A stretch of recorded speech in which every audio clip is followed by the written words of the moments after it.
Bonjour et bienvenue dans Carrière anthropologique, le podcast qui présente les débouchés professionnels des études en anthropologie. Je m'appelle Aurore Simons et depuis août 2023, je suis diplômée d'un master en anthropologie sociale et culturelle à l'UCL. Ensuite, j'ai eu l'idée d'interviewer des personnes qui ont terminé leur master en anthropologie pour retracer leur parcours professionnel, les difficultés qu'ils et elles ont rencontrées et les conseils qu'ils et elles donneraient aux futurs diplômés. Ce podcast vise à montrer qu'il n'y a pas que le doctorat et la recherche universitaire qui débauchent en anthropologie, mais que les anthropologues ont leur place dans tous les domaines du marché de l'emploi et surtout qu'il est possible de se réaliser dans 1000 projets professionnels avec un master en anthropologie. Nous nous retrouvons aujourd'hui pour la deuxième partie de l'épisode de Jérôme, où il nous parlera du processus d'écriture de son livre, de son vécu du master à Louvain-la-Neuve et des conseils qu'il donnerait aux étudiants et étudiantes et aux jeunes diplômés. Bonne écoute!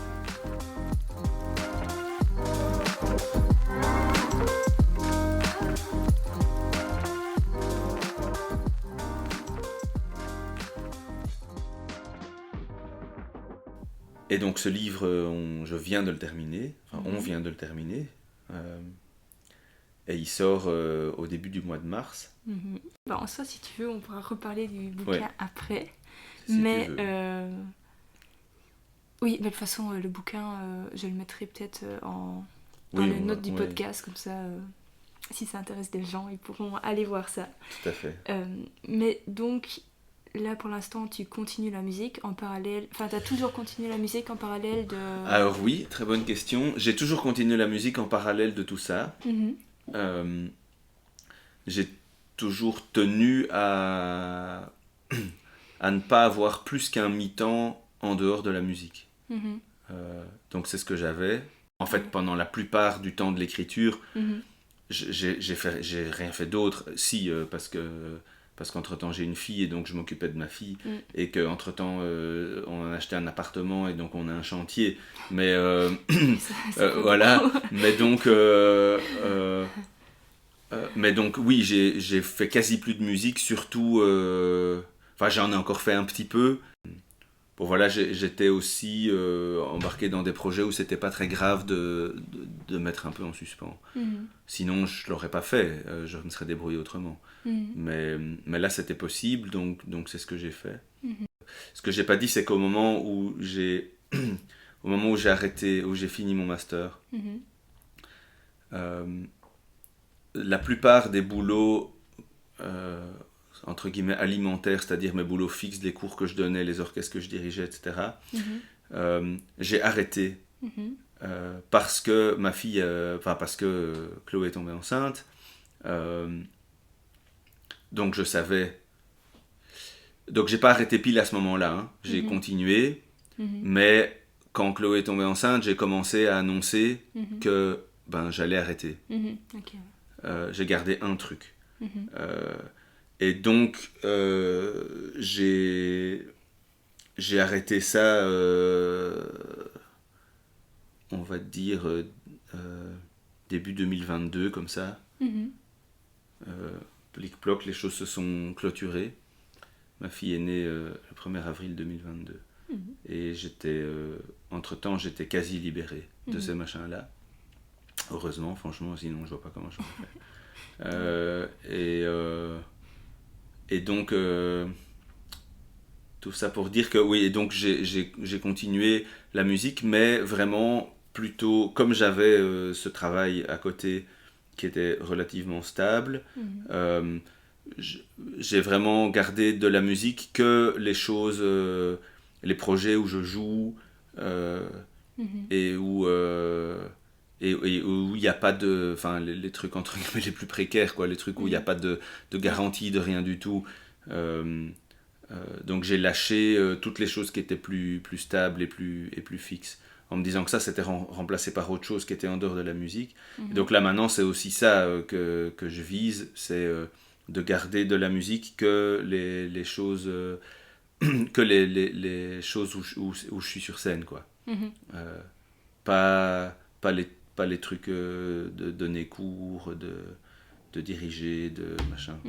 J'étais pas dans le modèle académie de musique, donc j'étais dans un modèle où c'était précaire, au sens où si si je me fais mal et que je sais pas y aller, ben j'ai pas de rémunération qui tombe. Ouais, Si j'ai pas de congé maladie, j'ai pas de, enfin j'avais pas cette stabilité là, si tu veux. Enfin, j'ai jamais eu d'ailleurs nulle part quand je travaillais avec les architectes, j'avais pas ça non plus. Il se fait que les architectes en Belgique, c'est assez belge apparemment, mais ils sont à 99% indépendants. Et même quand ils travaillent pour d'autres ou quoi, c'est en tant qu'indépendant, quoi. Ok. Il n'y a pas d'architecte employé. C'est extrêmement rare en Belgique. C'est vraiment pas dans les mœurs, quoi. Et donc moi, quand je suis arrivé dans une boîte où c'était tous des architectes, ben, il n'était pas question de m'employer. C'est-à-dire que moi, j'ai fait... Alors, je ne me suis pas mis en indépendant. J'ai continué de fonctionner à travers la Smart, qui est ce qu'utilisent les artistes, que moi, je connaissais de là, qui est une possibilité aussi, qui est à beaucoup d'égards moins avantageuse, mais qui était plus simple. Et pour tout un tas de raisons, j'ai continué de faire ça. Mais j'étais pas... alors, j'avais évidemment quand même un accord, pour pas me faire virer du jour au lendemain. Mais voilà, c'était pas... j'étais pas employé, j'ai jamais été employé. J'ai jamais été employé. Moi, je suis fils d'indépendant, donc j'ai pas... Enfin, voilà. C'est dans mon environnement de pas être employé. Je dis pas que je voudrais nécessairement ne pas l'être, mais voilà, c'est pas... Et donc la musique, la musique, je continue d'en faire. Pendant toute cette période-là, j'ai quand même sorti un disque avec un des projets. Enfin, voilà, ça continue d'exister. Et c'est vrai que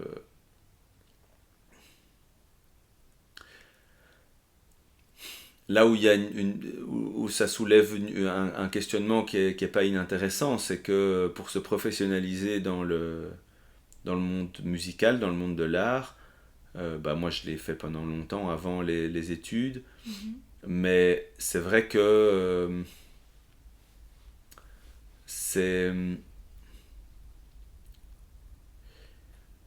très compliqué de le faire sans devoir faire des très gros compromis d'un côté ou de l'autre.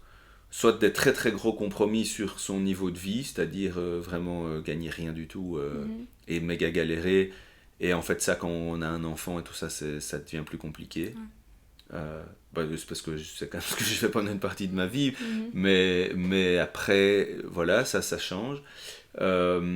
Soit il faut faire des compromis plutôt d'ordre artistique pour essayer, et encore, c'est pas garanti, mais essayer d'aller vers quelque chose de plus rémunérateur.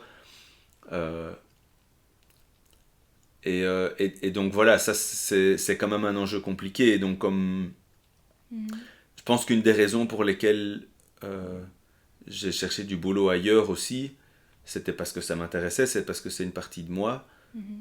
Et puis c'est aussi parce que c'est des choses dans lesquelles je me vois plus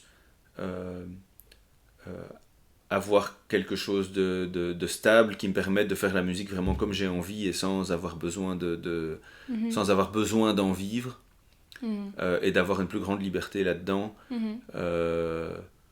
parce que je pense que jusqu'ici, en tout cas, j'ai réussi à ce que les boulots que je trouve avec le diplôme en anthropo, enfin en tout cas liés à ça, parce que Xavier m'a jamais demandé mon diplôme non plus, par exemple, mais en tout cas liés à ça, j'ai l'impression que c'est des boulots où j'ai moins besoin, enfin où il faut moins... où on peut trouver un épanouissement qui va de pair avec une certaine stabilité. En tout cas, jusqu'ici, voilà, c'est un peu ce que j'ai c'est un peu ce que j'ai réussi à faire, mais je dis pas, j'ai pas de garantie pour la suite, mais c'est un peu ce que j'ai réussi à faire jusqu'ici. Et voilà. quand tu étais musicien, Ouais. quand tu as fait tes études en anthropo, Ouais.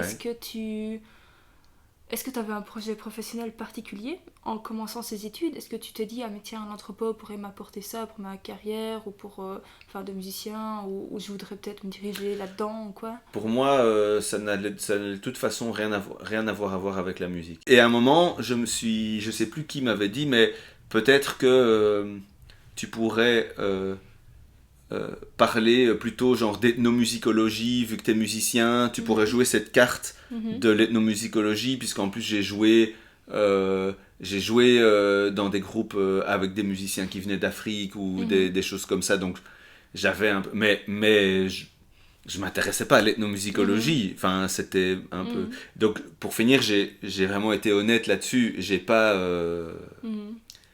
joué la carte de l'ethnomusicologie, parce que ça m'a... Enfin, c'est un peu dur de dire ça m'intéresse pas l'ethnomusicologie, mais non, c'était pas ça que j'allais chercher. Ouais. J'allais pas chercher ça, j'allais justement chercher autre chose que la musique. Et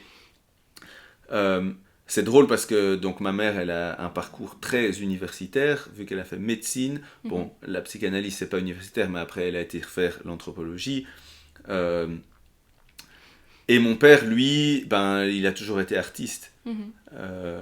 Il a fait les beaux-arts, et puis il a fait des petits boulots, puis il a fait du théâtre action, et puis il a fait de la sculpture, et donc en fait, ben, quelque part, moi, j'ai fait le conservatoire, donc j'ai d'abord marché sur les traces de mon père en sortant de l'école, et puis après, en fait, 15 ans plus tard, je suis allé marcher sur les traces de ma mère, mais j'ai quand même réussi à faire en anthropo un terrain qui était un peu dans le domaine de mon... Enfin, tu vois, alors je veux pas tout analyser sous le prisme de l'héritage, mais voilà, ça fait des coïncidences qui sont rigolotes. Mais du coup, quand je suis allé à l'UNIF, c'était vraiment pas pour essayer nécessairement de faire des ponts avec le domaine d'où je venais. C'était vraiment pour aller faire autre chose, c'était pour aller explorer autre chose. Et donc c'était ça que je venais chercher. Et je venais chercher un endroit où j'allais avoir des interlocuteurs et des interlocutrices là-dedans. Ce que j'avais pas dans le monde de la musique. Dans le monde de la musique, j'avais tout ce que je voulais en termes de musique, mais j'avais pas des gens avec qui je pouvais vraiment aller loin dans les lectures que j'avais dans le domaine de la philosophie, des sciences sociales, de la politique, etc. Et donc je venais chercher ça, en fait. Donc j'allais vraiment ailleurs. Okay. Mais bon, même quand on va ailleurs, on ne sait pas se séparer de soi-même, donc c'est forcément, ça revient derrière. Mais après, il y avait aucun plan de carrière. Je vais pas mentir, avoir un master universitaire, en plus un truc très vague comme le master anthropo, évidemment que ça ouvre des portes. Et que si je me mettais à chercher du travail comme Actiris aime bien qu'on fasse en épluchant des petites annonces et tout ça, il y a plein de choses auxquelles je pourrais postuler grâce à ce master, auxquelles sinon j'aurais aucune chance, et des choses intéressantes et des choses chouettes que je pourrais vraiment bien aimer, tu vois. Et ça, je suis pas naïf non plus, je le savais avant qu'il y avait ça. Voilà, c'est présent, mais ça suffit pas franchement, ça suffit pas à traverser un truc pareil. Je crois qu'il faut avoir autre chose derrière, sinon on s'inflige pas ça à 35 ballets. Non, je pense pas. Ouais. Et donc quand tu as terminé ton master, donc tu as pris une pause et tout, est-ce qu'à un moment tu t'es dit moi, je vais chercher du travail, est-ce que tu as postulé à des endroits, ou est-ce que vraiment tu as juste pris ta pause, puis Xavier t'a appelé et t'étais parti? En fait, c'est une bonne question. Je dis non, mais non, c'est pas vrai. J'ai postulé à 2-3 endroits dont je savais que ce serait pas nécessairement... Alors déjà, à un moment, je pense comme beaucoup d'étudiants qui sortent de leur master, je me suis dit, tiens, je ferais bien une thèse. Mais évidemment. Donc j'en avais plusieurs dans ma promo qui se sont lancés là-dedans, avec je vais pas encore dire avec succès parce que il y a pas encore assez longtemps, donc ils ont pas encore fini, mais en tout cas qui ont décroché des financements ou des postes d'assistants. J'ai postulé pour le poste que Éléonore a eu, tu vois, Éléonore qui est assistante. Oui. J'ai postulé à ce truc-là. On était dans la même promo avec Éléonore. Donc je suis très content qu'elle l'ait eu. Je suis vraiment intimement persuadé qu'elle est plus qualifiée que moi pour le truc. J'aurais été dégoûté que ce soit quelqu'un d'autre. Mais là, le fait que c'était elle, j'ai trouvé que c'était une très bonne nouvelle pour elle et pour les étudiants. Euh, Même si je pense que j'aurais pas fait du mauvais travail, mais voilà. J'avais postulé, pour te donner un exemple, j'ai postulé là.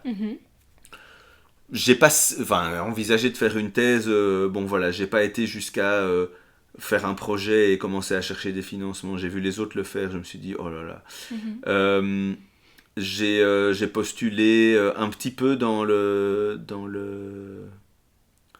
social, dans l'associatif, dans des endroits où éventuellement où je connaissais peut-être quelqu'un, pour des choses dont je savais que ça allait pas être des choses que j'allais faire pendant toute ma vie, mais où je me disais bon, ça peut peut-être dépanner dans un premier temps, parce qu'il fallait quand même aussi un peu gagner de l'argent. Mais je me suis pas acharné. J'ai pas vraiment eu le temps. J'avais vraiment besoin de respirer de l'unif. J'avais mes boulots de musique à ce moment-là, ils continuaient, donc c'est pas que je foutais rien. Hein. Je travaillais un équivalent de mi-temps en fait. Hein.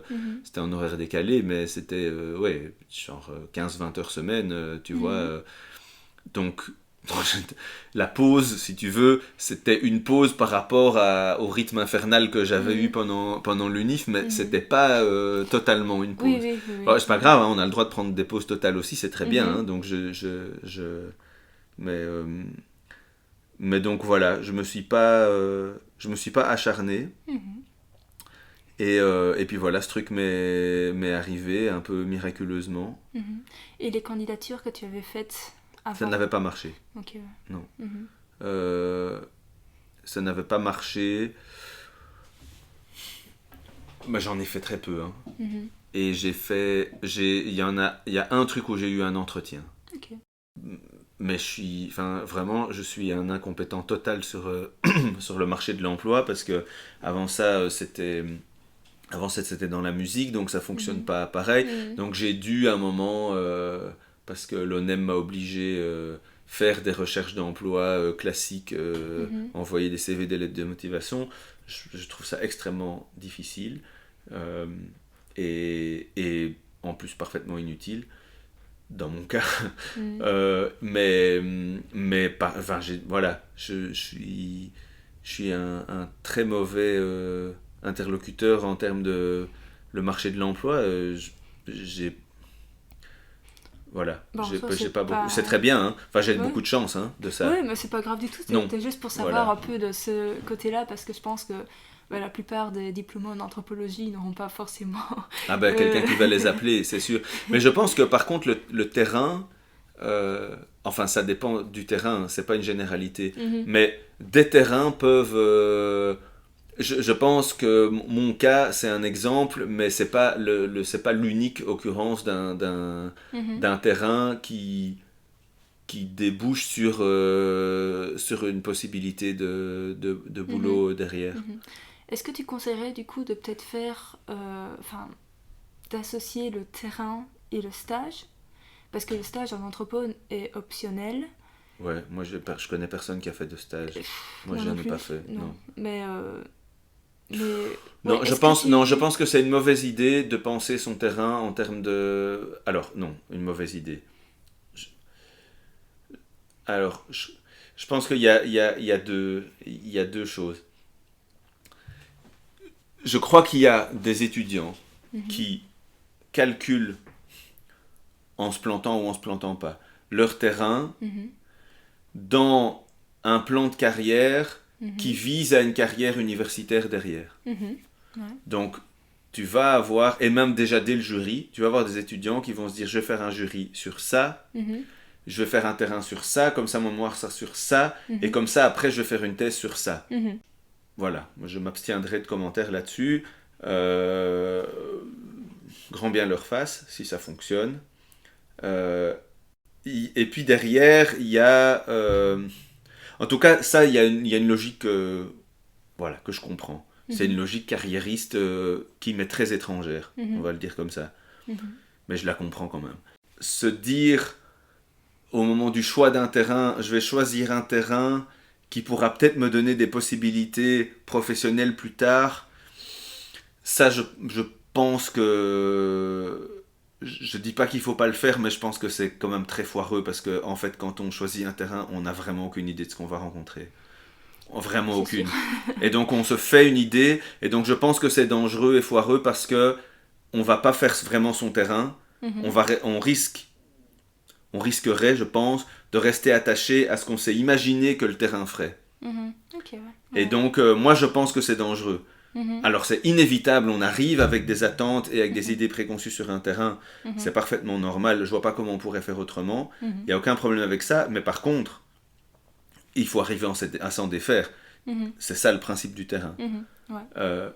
Et donc, voilà, je pense que si on le fait avec une idée de plan de carrière, c'est quand même un peu foireux. Ou alors c'est un terrain, en fait c'est de la triche entre guillemets, c'est un terrain qu'on connaît déjà très bien. Parce qu'on a déjà fait le terrain avant. Et alors, oui, alors, ma foi, j'ai pas de problème avec ça. Mais en fait, si c'est un terrain qu'on connaît pas déjà très bien, ben, je pense que c'est un peu dangereux. Mais Voilà. du coup, enfin, toi, tu as fait ton terrain Ouais. dans une organisation professionnelle. Ouais. Enfin. Mais j'ai pas travaillé, hein. Oui, Enfin, j'ai oui, travaillé, mais j'ai pas, à leur sens, j'ai pas travaillé. oui, bien sûr. Mais du coup, le taux de. Enfin, la chance que tu te fasses embaucher là-bas après était quand même beaucoup plus élevée que si tu étais parti étudier un cercle religieux Bien sûr. quelque part, quoi, tu vois. Donc, Bien sûr. ouais. Bien sûr, mais c'était absolument pas... J'ai absolument pas calculé ça. Vraiment, vraiment parce qu'au début, où je suis arrivé sur mon terrain, je l'ai dit vaguement, mais j'avais mes sentiments, ils étaient ambigus, ils étaient mitigés. Il y avait plein de choses que j'aimais pas trop. Ça m'attirait quand même, mais il y avait plein de choses que je voyais d'un mauvais œil, tu vois. Et que j'ai dépassé un peu ce truc-là. Ça veut pas dire que je trouve que tout est extraordinaire là-bas, mais j'ai dépassé ces méfiances qui sont des méfiances de quand on ne connaît pas vraiment. Et puis maintenant je connais, enfin je connais, on connaît jamais tout à fait, mais enfin je connais bien, on va dire. Et donc je ressens ces choses-là différemment. Mais du coup, au moment où je suis arrivé, même si ce que tu dis est vrai, hein, statistiquement, c'est vrai que par rapport à tout un tas d'autres gens dans ma promo qui ont fait des terrains où je vois pas par quels moyens ça aurait pu, à part par la recherche, mais c'est quand même, mais c'est pas rien. Souvent parfois c'est les terrains où tu as le moins de débouchés professionnels potentiels qui du coup sont ceux où tu en as le plus sur le plan de la recherche, tu vois. Et il y a des exemples dans ma promo de ça. Mais non, moi, je me suis... Et puis en fait, mon terrain m'a amené à un débouché professionnel, mais qui n'était pas sur mon terrain, tu vois. Donc, c'est même pas comme si Saventem Atelier m'avait offert un... Si, alors maintenant avec le livre, là c'est différent. Ouais. Mais le livre, il est venu quand même longtemps après. Et il se fait que j'ai eu un coup de bol que j'étais disponible pour faire ce livre à ce moment-là. En fait, j'aurais très bien pu avoir trop d'autres choses sur le feu et que ce soit vraiment compliqué de caser ça dedans. Là, j'ai réussi à me rendre disponible et ça, c'est aussi un hasard. Mais je pense que ce qui est angoissant quand on sort de l'école et qu'on cherche un boulot, c'est qu'on n'a aucune idée, qu'on n'a pas l'expérience, qu'on on sait pas et qu'on n'a pas nécessairement confiance dans le fait que ça va se produire, ce qui est logique. Hein. Et en fait, le fait d'être passé par le milieu musical avant, dans le milieu musical, en gros, quand tu sors de l'école, soit tu fabriques... Alors, bon, soit tu donnes cours en académie, mais si on exclut ce côté-là, si on parle vraiment d'être musicien sur scène, soit tu vas fabriquer ton boulot toi-même. Mhm. Alors tu peux te faire engager par des gens dans leur projet, mais enfin tu vas quand même devoir un peu... Tu vas pas envoyer des CV, tu vas pas avoir des offres d'emploi, quoi, tu vois. Enfin, si, mais... Pour des postes d'orchestre ou de oui, des choses comme ça, ça dépend même des groupes, enfin, tu vois, c'est quand même, c'est pas... Il y a une dimension... c'est très bouche à oreille, non, quand même. Oui, réseau, bouche à oreille, et j'aime pas dire débrouillardise parce que je veux pas sous-entendre que les gens qui font pas ça sont pas débrouillards. Mais une sorte de... C'est pas non plus autonomie parce que les gens qui sortent des études peuvent aussi être autonomes, mais il y a quelque chose de l'ordre individuel. Il n'y a pas que dans l'artistique que c'est comme ça, hein, mais ça peut être comme ça, mais entre guillemets, j'ai été à bonne école en passant par ce truc-là, parce que je me suis jamais attendu, en sortant du conservatoire, à ce que quelqu'un m'engage. C'est jamais été je me suis jamais dit, allez, maintenant quelqu'un va m'engager. Jamais de la vie. En fait, je savais bien en sortant que j'allais devoir monter un groupe, trouver des concerts, faire des disques, tu vois. C'était ça que je voulais faire, tu vois. Je voulais pas que quelqu'un m'engage, en fait. Alors après, c'est des questions de personnes aussi, mais voilà. Je n'explique pas tout par mes parents, mais mes parents, c'est pareil, personne les a engagés, ils ont toujours fait leur machin.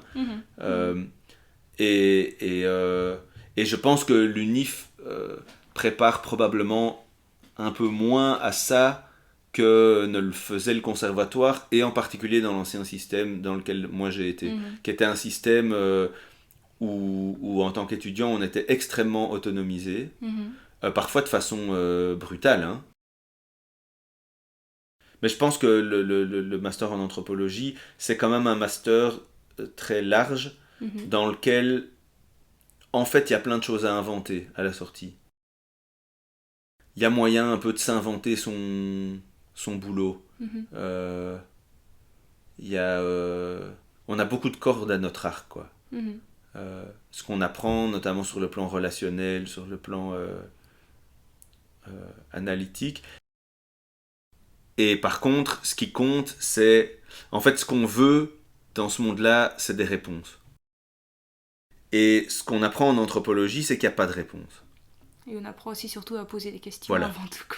Mais parce qu'on sait qu'il n'y a pas de réponse. Enfin, parce qu'il n'y a pas des réponses.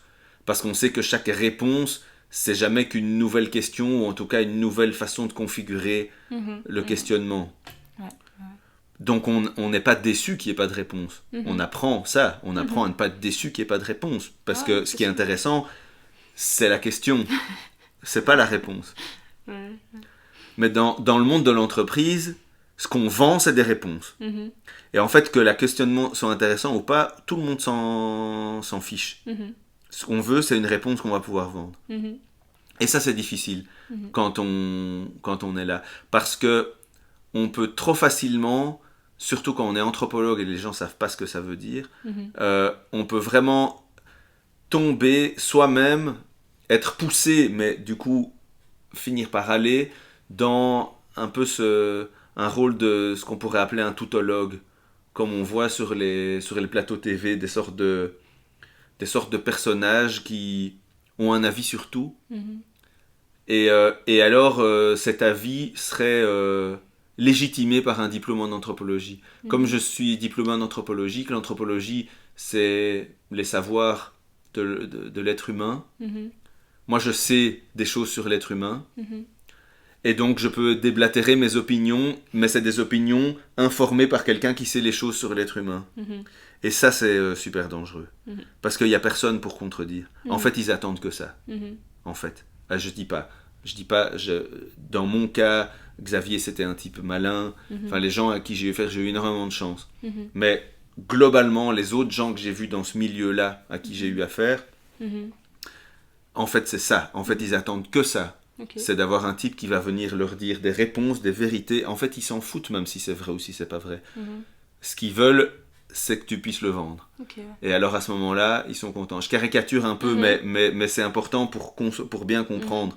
Évidemment, les gens sont plus nuancés que ça, les personnes. Mais les mécanismes qui sont derrière, ils sont ça. Et c'est ça qui est très dangereux quand on sort d'un environnement scientifique, comme celui de l'université, qui a ses travers aussi, hein, que je connais pas bien parce que j'y suis pas. Mais quand on sort de ça, eh ben, pour tenir sa déontologie, pour tenir son éthique, pour tenir son éthique scientifique, ses débats avec les pairs, les remises en question, les machins, ça c'est chaud parce que ça doit vraiment venir uniquement de soi. Ça va pas venir de l'extérieur et ça va même coincer avec l'extérieur. C'est-à-dire qu'à l'extérieur, on va te dire oui, mais bon, t'es bien gentil de reformuler 10 fois la question, mais elle est où ma réponse? Ouais. Ah, mais la réponse, je sais pas, il y a plusieurs possibilités, ça dépend de comment tu poses. Enfin voilà. Et ça c'est compliqué à faire comprendre. Je vais pas dire à des non-anthropologues, mais à des gens dont l'objectif, en fait, il est tout à fait à l'opposé. Donc moi, je comprends qu'on poursuive dans la recherche. Mais en même temps, moi, je trouve ça très important qu'il y ait des chercheurs, on va dire comme ça, qui aillent se confronter à ça et qui salissent un peu les mains. Parce que moi, je me suis sali les mains un peu. Je vais pas en faire une grande affaire, j'ai pas nui à des gens, j'ai pas fait du mal. Mais c'est vrai que je suis pas resté dans une pure démarche scientifique tout à fait tu vois, parce que il y a un moment où c'est très bien, c'est très important que ce monde académique soit là, qu'il soit protégé, qu'il soit financé, que cette recherche, c'est très très important, c'est fondamental, et c'est attaqué et ça doit être défendu. Mais c'est aussi important qu'on puisse aller voir dehors comment ça se passe, et se rendre compte et arriver quand même à tenir. Et parce que à travers ça, on a accès à des choses auxquelles on n'a pas accès quand on est trop dans le monde académique. Et moi, je vois bien que je me retrouve, j'ai toujours été intéressé par l'anthropologie du proche, mais l'anthropologie des élites. Et je vois que maintenant, j'ai des chemins vers ça. J'ai des chemins d'accès. Je connais des gens, j'ai pas un carnet mondain, mais je connais des gens qui connaissent, etc. Et je vois directement ou indirectement des modes de vie qui sont pas qu'on connaît pas bien et qu'on n'étudie pas beaucoup en sciences sociales, parce que ces gens-là savent et ils se protègent et ils n'aiment pas tellement qu'on aille fourrer notre nez. Et en fait, les autres, ils n'aiment pas tellement non plus, mais sauf que les autres, on peut le faire quand même parce qu'ils ont l'habitude. Il y a plein de trucs qu'ils n'aiment pas et qu'on fait quand même, et alors ils la bouclent. Et donc, c'est important de le faire bien aussi avec les personnes qui savent moins se défendre, de le faire proprement. Mais avec les gens qui savent se défendre, si on le fait pas proprement, on le fait pas, c'est tout. Et ça, c'est un truc qui est important aussi, et où on arrive moins facilement. Je dis pas qu'on peut pas y arriver par le milieu académique, il y a plein d'exemples, hein. Mais voilà, le milieu académique, il faut trouver les financements. Les financements, c'est pas tellement orienté sur ces catégories sociales-là. Donc pour les décrocher, bonjour, quoi. Et donc, on cherche des chemins de traverse, quoi. Et c'est ça, moi, quelque part, je préférerais avoir une bourse et faire ce que je fais sans devoir me préoccuper des questions économiques. Oui, c'est sûr. Mais voilà, c'est pas si simple, et je comprends, hein, c'est pas nécessairement des sujets qui intéressent. Enfin, voilà, qu'est-ce qui détermine les priorités de la recherche scientifique, tu vois, voilà. Je crache pas dans la soupe par rapport à ça, hein, du tout. Mais il y a ça, c'est aussi ça un des moteurs, c'est que moi j'ai envie d'aller voir ça, et un des chemins, c'est de bosser dans le privé, c'est de faire des sourires. Et là j'ai fait un bouquin, et je termine là-dessus. Je vais pas raconter en long et en large le bouquin, mais c'est pas un bouquin scientifique. moi je pense que le qualificatif le plus juste, c'est de l'appeler un livre d'art, même si ça peut paraître un peu prétentieux, mais c'est un livre d'art qui est écrit par un anthropologue. Donc je ne me prétends pas du tout critique d'art, et d'ailleurs je ne parle pas tellement art. C'est plus ma position et ma méthode qui sont à l'origine de ce bouquin. Et en ça, il y a quelque chose d'anthropologique. Mais si tu veux, le bouquin, il est structuré par une série d'entretiens. Okay. Des entretiens où j'ai croisé chaque fois 2 personnes de 2 studios différents avec moi. Donc on est en triangle. Ouais. Comme ça, j'ai les personnes qui se parlent. Essentiellement. Moi, j'anime de temps en temps, mais en gros, ce que je veux, c'est les personnes qui se parlent entre elles. Et donc, autour de chacun de ces entretiens, j'ai construit un petit bloc qui présente la personne A, une description de l'atelier de la personne A. Là, je suis plus dans la description ethno. Donc là, il y a quelque chose... Enfin, il y a quand même une couleur un peu quand même ethno. Puis une description de la personne B, une description de son atelier, et puis un extrait de leur conversation.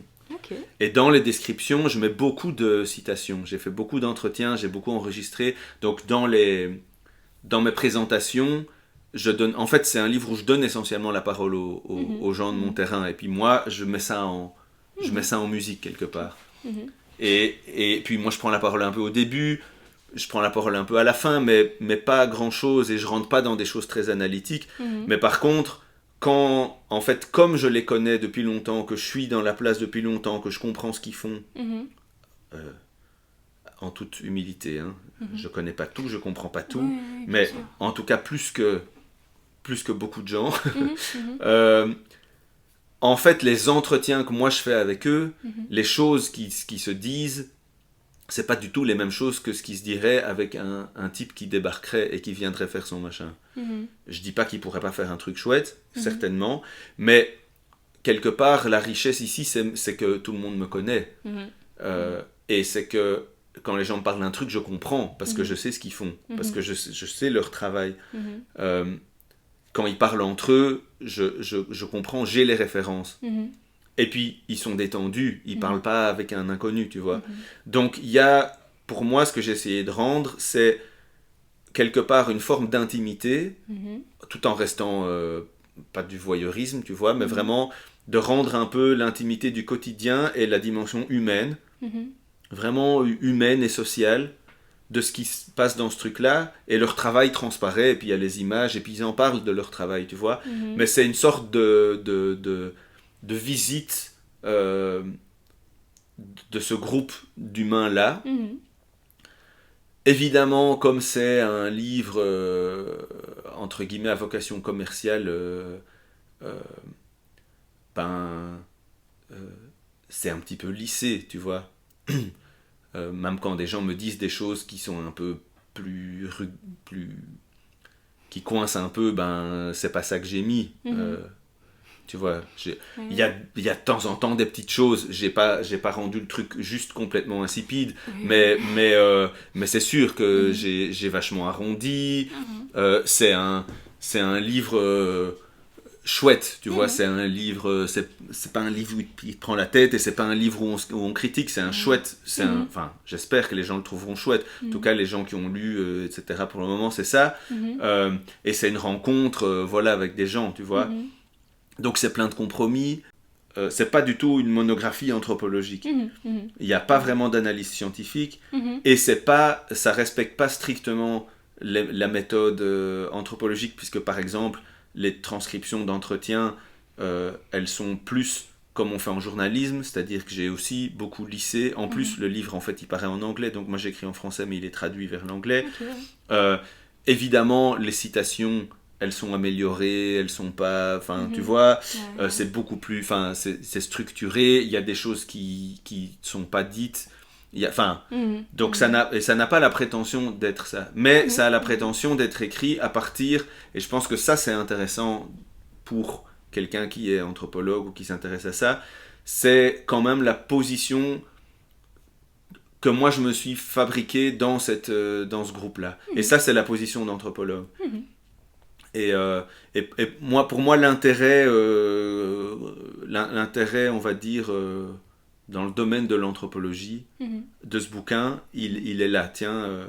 Mais c'est clairement un anthropologue qui écrit autre chose qu'un livre d'anthropologie. Enfin, je pense que ça, c'est aussi... En fait, on écrit beaucoup quand on fait des études universitaires, pour être lu très peu. C'est très vrai, c'est très vrai. Et je pense que si on aime bien écrire, ce qui est mon cas, et qu'on arrive à écrire de façon pas trop pénible à lire, ben voilà, ça c'est aussi en tout cas, moi, ce que je fais là, j'essaye d'être honnête par rapport au fait que même si je suis anthropologue et que c'est officiel, que c'est explicite, que je prétends pas avoir fait un livre d'anthropologie. Et donc je pense que voilà, dire que c'est un livre d'art, c'est ce qui donne la meilleure image aux gens, parce que on voit un grand livre assez beau avec plein de photos. Quand on dit livre d'art, en tout cas moi c'est ça que j'ai... en anglais, il y a cette expression, on appelle coffee table book. Mais moi je trouve que ça a quelque chose d'un peu péjoratif, parce que coffee table book, c'est vite un truc que tu vas regarder comme ça, vite fait. Enfin, moi j'ai quand même essayé de faire quelque chose de plus intéressant. Après, est-ce que les gens le liront ou pas? Il y a quand même beaucoup. Et puis on verra bien. Et puis est-ce que ça mènera à d'autres projets du même ordre? Bon, on te le souhaite en tout cas, si ça peut te plaire. Oui, enfin c'est dur. Hein. Écrire c'est dur, mais non, mais c'est... Oui, après c'est chouette. Une fois que c'est fait, c'est très gratifiant aussi. Enfin, je pense que quand on passe beaucoup de temps dans les bouquins, comme c'est le cas, j'imagine que c'est ton cas aussi, se dire qu'il y a un bouquin avec son nom dessus, c'est sûr que c'est un truc... Ouais, c'est sûr. Enfin voilà, moi j'ai grandi dans les bouquins, donc d'office je suis fier d'avoir un livre où c'est mon nom dessus. Quel conseil est-ce que tu donnerais à quelqu'un qui vient de... Enfin, soit qui hésite à faire ce master, ou soit qui vient de terminer son master? Enfin, les deux, voilà. Bah bon, quelqu'un qui hésite, j'ai bien aimé, je le recommanderais. Je pense que c'est un master qui est difficile en termes d'autonomie dans le travail. Il y a des épreuves. Le jury, c'est une épreuve. Le terrain, c'est une épreuve. Et écrire un mémoire, c'est une épreuve. Et je pense que c'est des épreuves où on est très fort confronté à soi-même, et à sa créativité. Et donc il faut être conscient de ça. Mais il y a des gens pour qui c'est une bonne nouvelle, il y a des gens à qui ça peut faire peur. Moi je pense que si on y arrive et qu'on s'en sort, ça fait beaucoup de bien. Par contre, je pense qu'il y en a à qui ça fait du tort.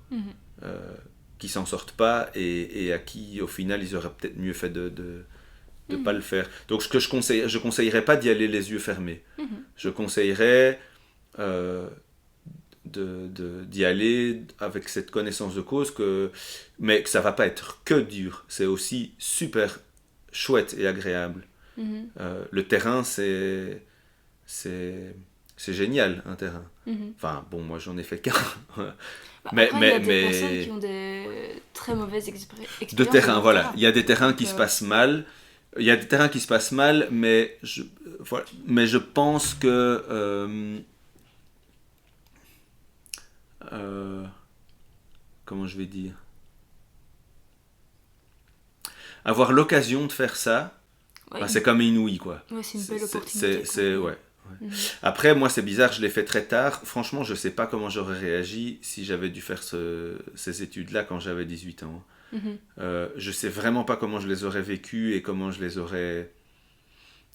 Franchement, c'est assez mystérieux. J'ai eu l'impression, en le faisant, que j'en aurais jamais tiré la même chose à 18 ans que quand je l'ai fait à 35 ans. Après, je veux pas du tout dissuader les gens qui ont 18 ans, parce que dans ma promo, il y a des tas de gens qui ont fait ça comme première étude. Et c'était super. Donc, donc, loin de moi l'idée de dire que c'est pas le cas. Je pense que c'est important aussi de se dire que c'est quelque part des études qui finissent jamais. Parce que les métiers auxquels ça ouvre, c'est des métiers où on va continuer de chercher. Et que donc, comme ça finit jamais, ben, il faut pas trop se prendre la tête non plus. C'est-à-dire que il faut le voir sur le temps long et se dire on a encore beaucoup de choses à apprendre et on les apprendra. Mais le rapport au terrain, le terrain, ce que ça fait, c'est ça, c'est que ça met dans une réalité concrète. Donc voilà, moi je donnerais comme conseil à quelqu'un qui hésite à le faire de bien réfléchir à... Mais c'est des épreuves, mais c'est extrêmement enrichissant. Et c'est quand même un master où globalement les cours qui sont proposés, les profs qu'on a, etc., c'est quand même vraiment des gens qui réfléchissent, quoi. Il y a pas beaucoup, j'ai pas beaucoup rencontré dans l'encadrement universitaire des gens désinvestis. Ça m'a pas vraiment marqué en tout cas, donc il n'y a pas dû y en avoir beaucoup, il y en a toujours, mais par contre j'ai été marqué par des profs, et c'était pas que en anthropologie, parfois c'était en philo ou quoi, mais c'est des cours auxquels on a accès par ce master là. Bon, pas tous, mais j'ai rencontré des personnes qui sont passionnantes, quoi. Et il y a quand même une particularité avec l'anthropologie, c'est que entendre parler un prof, un chercheur de son terrain, c'est génial, en fait. Même des gens qui sont pas nécessairement doués pour parler d'autres choses, ben, en fait, une fois qu'ils se mettent à parler de leur terrain, c'est génial. Et pendant le master, en fait, on a plein d'occasions d'entendre ça. Et ça, c'est passionnant, c'est riche, et je sais pas dans quelle mesure il y a quelque chose de comparable dans les autres, dans les autres sections universitaires. Je dis pas que c'est pas le cas, j'en sais rien parce que j'y ai pas été, mais en tout cas, ça m'a touché comme quelque chose de particulier. Il y a une telle importance du vécu personnel que voilà, et ça c'est vraiment passionnant. Moi, ça fait partie de mes meilleurs moments du master. Donc c'est plein de bons moments, mais c'est aussi plein de moments de solitude. Mais c'est plein de moments de solitude qui font vraiment avancer. C'est pas des moments de solitude où on comprend pas pourquoi. Enfin, c'est-à-dire que oui, si on comprend pas pourquoi, alors c'est qu'il y a quelque chose qui va pas, c'est qu'on n'est pas au bon endroit. Mais je pense que la plupart des étudiants, à un moment, on comprend pourquoi. Et ça aide beaucoup, en fait. Oui, bah, je crois que ça arrive à beaucoup de monde quand même de ressentir des moments de solitude sur le terrain. Oui. Sur le moment, on comprend pas trop, mais voilà. c'est vraiment par après que ça prend sens. Ça prend sens. Oui, mais on a quelque chose derrière où on est porté, où on sait globalement qu'il y a une raison pour laquelle on est là. C'est pas censé être ça, c'est un accident. Oui, c'est vrai. C'est pas le but du jeu, c'est-à-dire tout le monde est désolé après, il y a personne qui dit ah ouais, ça c'est bien, t'as bien appris la vie. Non, les gens qui disent ça sont à côté de la plaque. C'est pas la norme, c'est pas le but. Mais ça arrive parce que les accidents ça se produit. Et après, évidemment, au moment où on choisit son terrain, il y a des choix plus risqués que d'autres. Bon, ça c'est toujours. Mais donc oui, moi je recommanderais ce master, mais en connaissance de cause. Et puis pour répondre à la deuxième partie de ta question, bah, quelqu'un qui sort du master, bah, il a déjà un fameux bagage, il ou elle sait, connaît déjà des centres d'intérêt, j'espère. Moi, ce que je conseillerais, c'est d'avoir confiance en l'apprentissage qu'on a fait de capacité d'adaptation, de compréhension et de réaction. Et je pense que c'est un master qui doit donner confiance. mais pas une confiance aveugle. Une conscience que on peut arriver dans un endroit où on ne sait pas trop ce qu'on va faire et qu'on va trouver. Parce qu'on a appris à observer, à écouter et à se faire une petite place. Et que sur le terrain, sur n'importe quel terrain, dans n'importe quel environnement où on va arriver, quand on arrive à un peu prendre cette place qu'on a appris à se faire, en fait on devient vite, je vais pas dire irremplaçable, mais quand même vite, inconsciemment ou non, les autres personnes voient quand même l'intérêt de la présence de quelqu'un comme ça, même si c'est dans un autre boulot, hein, mais c'est une façon d'être aussi. Et c'est vrai que moi, quand pendant longtemps, j'allais pas à Zaventem, et puis que j'y retournais, les gens, quelque part, ils disaient « Ah oui, mais quand t'étais là, ceci, quand t'étais là, cela », parce qu'on fait le lien entre des gens qui sinon... et ça, cette capacité à tisser des liens qui s'ancrent dans le fait qu'on apprend à se lier avec des gens en ne se mettant pas dans une position de jugement. Parce que quand on arrive sur le terrain, si on est là pour juger les gens, c'est pas la peine, autant rester chez soi et regarder la télé. Donc, comme on apprend ça, on arrive avec une attitude, les gens sentent ça, qu'ils ne sont pas jugés. Et alors, ça met au milieu d'un réseau, ça met dans une place particulière. C'est-à-dire, ça met dans la place où on sait qu'on peut parler à Aurore, par exemple. Et que tout le monde sait ça. Et puis qu'après, après ça fait son truc. Mais ça, c'est une place, et je pense qu'il faut avoir confiance en le fait que quand on arrive dans une équipe, et il faut l'assumer aussi, on va arriver dans une équipe et on va quelque part se fabriquer ce petit truc-là. Et donc ça, on va pouvoir s'y raccrocher soi. Et puis les autres aussi, et on va construire à partir de là. Et donc voilà, moi je recommanderais d'avoir confiance en ça, et puis de ne pas perdre espoir, parce que le marché du travail est difficile. Et puis il arrive des petits miracles comme il m'est arrivé, mais ça arrive. Voilà, parce que les gens anthropologues, ça les fascine, ils parlent avec toi, ils entendent que tu sais un peu causer, que tout ça, et voilà, ouais. Les gens s'attachent, mais après, voilà, ça dépend plein de choses. En tout cas, moi, je suis très content, je recommande. Donc maintenant, je suis de retour sur le marché de l'emploi, après tout ça. Donc maintenant, je vais un peu plus... puisque Naïf, entre-temps, et que le livre est fini. Donc voilà, je vais devoir trouver autre chose et une nouvelle aventure. Donc j'arrive chez toi pile à un moment charnière. J'ai déjà plein de plans, plein d'idées, et il y en a bien un qui va marcher. C'est ça qu'il faut se dire. Bon, on te le souhaite en tout cas. Donc Merci. Moi, l'anthropologie, c'était mes deuxièmes études. Ma compagne, qui a fait le théâtre à la base, qui a aussi du coup fait le conservatoire, elle a fait quelques années plus tard des études d'éducatrice spécialisée. Donc elle s'est reconvertie professionnellement là-dedans. Puis elle a fait...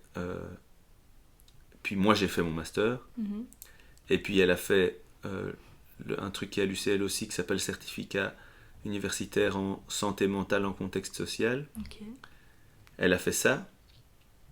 Et puis en fait ça lui a donné envie de plus, et donc elle fait le master maintenant en anthropologie. Et donc elle, ça fera ses troisièmes études.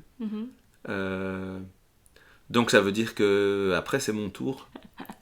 Donc tout ça pour dire que les études, c'est pas définitif. C'est un truc qu'on peut reprendre. Et donc moi, là j'ai pas directement un plan dans l'immédiat, mais reprendre des études dans les prochaines années, c'est pas du tout quelque chose que j'exclus. Au contraire, il y a encore plein de choses que j'ai envie de faire. Et donc peut-être ça c'est aussi un truc, c'est franchement... les études, c'est pas que un truc qu'on fait quand on a 18 ans, qu'on sort de l'école. C'est un truc qu'on va refaire. Et Et en fait, en les faisant plus tard, on va en tirer des choses très différentes. Et donc je recommande ça. Et même pour les gens qui écouteraient et qui n'ont pas fait d'études, qui ne comptent pas en faire, mais peut-être que ça les fera changer d'avis. Et je pense que c'est faire des études tout au long de sa vie, il faut avoir la possibilité. C'est pas évident nécessairement, mais si on en a la possibilité, moi je trouve que voilà, c'est hyper chouette et enrichissant. De toute façon, quand on voit tout ce qu'on ignore, voilà, Ouais, c'est sûr. Autant essayer de grappiller quelques trucs tant qu'on est là. Ouais, c'est sûr. Voilà. En tout cas, un grand merci pour ton partage. Et, Je t'en prie. Merci à toi. Je te souhaite plein de succès. Mais toi aussi. Pour la suite. Merci. Ouais.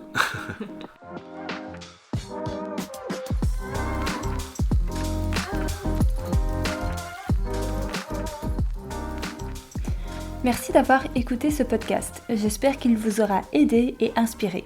Si vous avez des questions pour Jérôme concernant son parcours ou ses études, vous pouvez m'envoyer un mail ou un DM Insta et je lui transmettrai vos questions. Vous trouverez évidemment les liens pour me contacter dans les notes du podcast. Vous y trouverez également les liens des endroits dont nous avons discuté durant cet entretien, ainsi que le lien vers le livre écrit par Jérôme. Si cet épisode vous a plu, abonnez-vous pour ne pas rater les prochaines interviews. Vous pouvez partager ce podcast auprès des personnes qui seraient susceptibles d'être intéressées. Et si vous avez fait un master en anthropologie et que vous aimeriez partager vos expériences professionnelles, vous pouvez me contacter, toujours par Instagram ou mail, et je me réjouirai de vous accueillir sur mon podcast. Au plaisir de vous lire et à très bientôt pour de nouvelles carrières anthropologiques.